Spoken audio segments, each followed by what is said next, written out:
آیه شماره 11 یا ایها الذین آمنوا، ای کسانی که ایمان آورده اید، اذا هنگامی که قیل گفته شد لکم به شما، تفسحوا جا باز کنید، فی المجالس در مجالس، فافسحوا پس جا باز کنید، یفسح الله لکم جا باز می کند خداوند برای شما، یعنی به زندگی شما، به روزی شما وسعت می بخشد.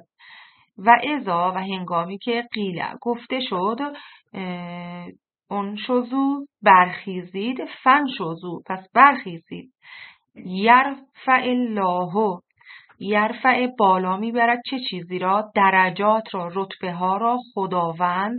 یرفع الله الذین خداوند بالا میبرد درجات و رتبه های کسانی را که آمنو ایمان آوردند از شما، منکم و الذین و کسانی را که اوتوا العلم و کسانی را که به آنها داده شد علم، از او دانشمندان. و الله بما تعملون خبیر و خدا به آنچه که میکنید آگاه است.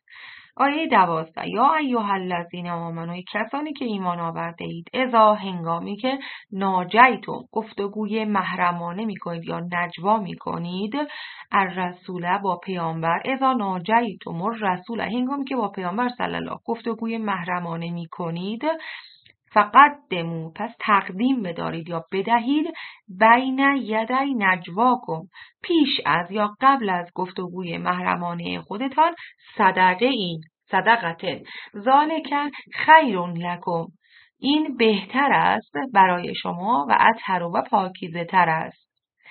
فان لم تجدوا و اگر لم تجدوا نیافتید، یعنی اگر توانایی مالیشو نداشتید یا نتونستید اون صدقه رو بدید، فان الله پس بدانید که خداوند غفور رحیم بسیار آمرزنده و مهربان است. نکته مهم، آیه نجوا یا آیه 12 سوره مجادله به مسلمانان ثروتمندی خطاب می کند که قبل از نجوا و گفتگوی سری با پیامبر اسلام صلی الله باید صدقه پرداخت کنند. بر اساس روایات غیر از امام علی علیه السلام دیگر مسلمانان از انجام این دستور خودداری کردند. گروهی از مردم به خصوص ثروتمندان مرتبا مزاحم پیامبر صلی الله می‌شدند و خصوصی با پیامبر صلی الله سخن می‌گفتند و کاری که مایه اندوه دیگران و یا کسب امتیاز و تقرب بیدلیل برای آنان بود انجام می‌دادند. مفسران در شأن نزول این آیه گفتند که جمعی از ثروتمندان مکه خدمت پیامبر صلی الله می آمدند و با او نجوا می کردند. این کار مایه نگرانی فقرا و امتیازی برای ثروتمندان بود. اینجا بود که آیه نازل شد و به آنان دستور داد که پیش از نجوا با پیامبر صلی الله صدقه‌ای به مستمندان بپردازند. اغنیا و ثروتمندان نیز وقتی چنین دیدند از نجوا خودداری کردند. البته این حکم جنبه موقتی و آزمایشی داشت و پس از مدتی حکم برداشته شد. اشفقتم به معنی آیا هست.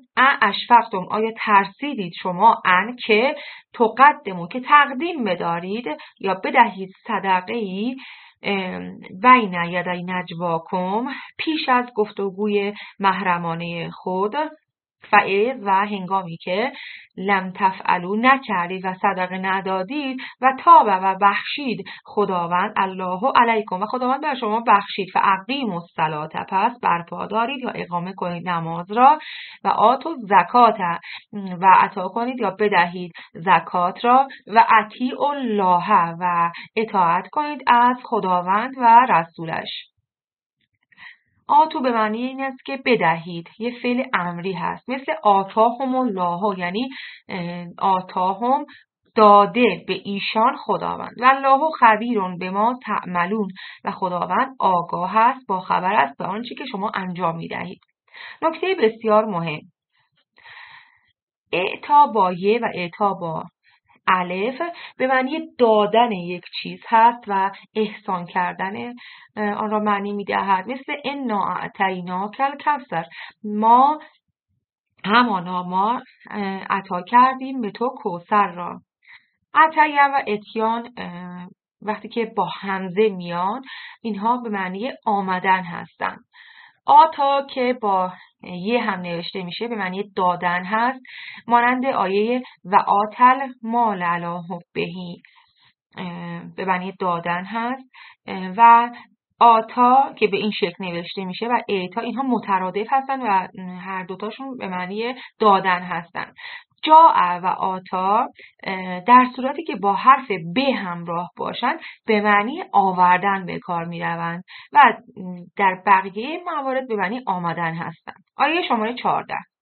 علم تره، آیا ندیده ای الذین، منافقان را، یعنی کسانی را که تولو به دوستی گرفتند، قوم یهود را، قومی را که غضب الله علیهم، خشم کرد یا غضب کرد خداوند بر آنها، ما هم نیستند آنها، منکم از شما، ولا منهم و نه از ایشان. میگه که آیا ندیدی کسانی را که به دوستی گرفتند، قومی را که خداوند به آنها خشم یا غضب کرد. این منظور اینجا منافقان هست که قوم یهود را به دوستی گرفتند که خداوند به آنها غضب کرده بود. اینجا خداوند میگه که ما هم منکم، ما هم نیستند آنها، منکم از شما، ولا منهم و نه از ایشان. یعنی این افراد، یعنی این منافقان که یهودیان رو به دوستی گرفتند، اینها نه از شما هستند نه از مسلمانان هستند و نه از ایشان و نه از یهودیان. نه، یعنی اینها نه دین شما مسلمانان را میپذیرند و نه دین یهود را. یعنی این منافق نه بر دین شما اسلام است و نه بر دین یهود، بلکه منافق هستند. نکته مهم، این آیه درباره سران و رؤسای منافقین مانند عبدالله ابن ابی و عبدالله ابن سعد و عبدالله ابن نبتل نازل شده که با یهودیان دوستی داشتند. این افرادی که اسم بردیم منافقان مکه بودند و اسرار مسلمین را به آنها میگفتند و درباره دشمنی با رسول خدا صلی الله با یهودیان عهد و پیمان می‌بستند.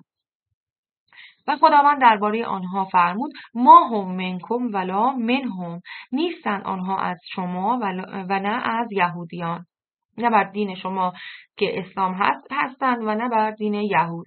و یحلفون علی الکذب، و یحلفون به معنی سوگند یاد کردن هستش. و یحلفون و سوگند یاد می کنند علی الکذب، به دروغ، و هم یعلمون و خودشان می دانند. یحلفون که اگر بخوایم یک کلمه‌ای که یادآوری کنیم مثل تحلیف یا همون که میگیم مراسم تحلیفه، یعنی مراسم سوگند یاد کردن. اینو خواستم بگم که بیشتر توی ذهنتون باشه. آیه شماره 15.